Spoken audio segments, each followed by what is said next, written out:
Salam sejahtera untuk kita semuanya. Hari ini kita masuk pada hari yang kelima dalam program pembacaan firman Tuhan, doa dan puasa. Dan mari kita akan lihat di dalam kitab Yohanes pasal yang ke-19 ayat yang ke-28. Di sana dikatakan, sesudah itu karena Yesus tahu bahwa segala sesuatu telah selesai, berkatalah ia, supaya genaplah yang ada tertulis dalam kitab suci, aku haus. Rasa haus adalah salah satu sifat dasar manusia yang dimiliki oleh setiap manusia. Yesus adalah manusia sejati yang memiliki sifat-sifat Allah dan juga adalah manusia seutuhnya yang memiliki sifat-sifat manusia. Yesus adalah Allah yang menyatakan dirinya dalam rupa manusia. Kita lihat di dalam kitab 1 Timotius pasal yang ketiga ayatnya yang ke-16.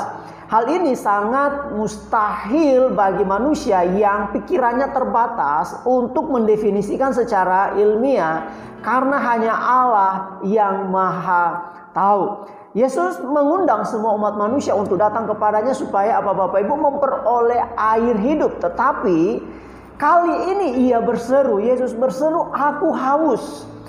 Yesus memberi air hidup tetapi ia sendiri kehausan. Penderitaan yang Yesus alami di bawah terik matahari membuatnya haus. Tetapi tidak seorang pun yang mengerti kehausannya semacam apa yang dialami oleh Yesus.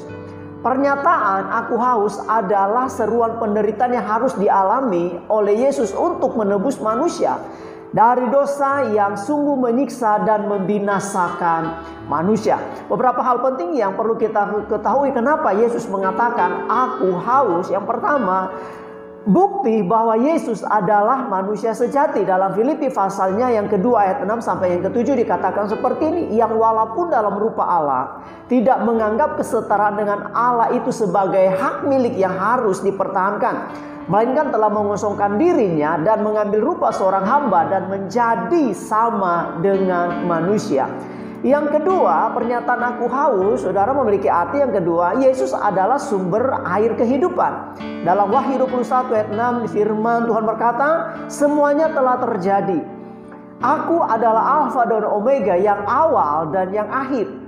Orang yang haus akan kuberi minum dengan cuma-cuma dari mata air kehidupan. Kemudian yang ketiga, makna dari ungkapan Yesus aku haus di kayu salib memberi makna yang ketiga. Yesus memberi jaminan kelegaan kepada umat manusia. Dalam Matius 11 ayat yang ke-28 dikatakan, marilah kepadaku semua yang letih lesu dan berbeban berat, aku akan memberikan kelegaan kepada mereka. Nah, saudara pun diberkati Tuhan. Sebagai kesimpulan dari pembacaan perenungan firman Tuhan, doa dan puasa hari yang kelima ini, kehausan adalah satu hal yang harus dialami oleh setiap siapa saja, termasuk Tuhan Yesus.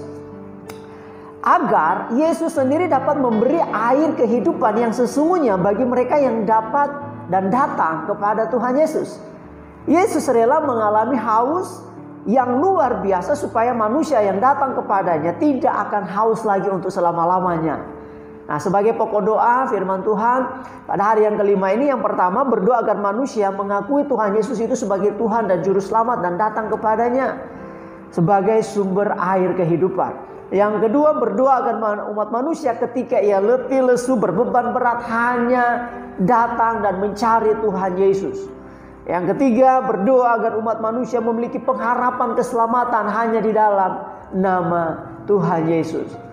Demikian pembacaan perenungan firman Tuhan, doa puasa pada hari yang kelima. Untuk kita semuanya tetap semangat, tetap bersyukur, tetap berdoa. Tuhan Yesus memberkati. Shalom.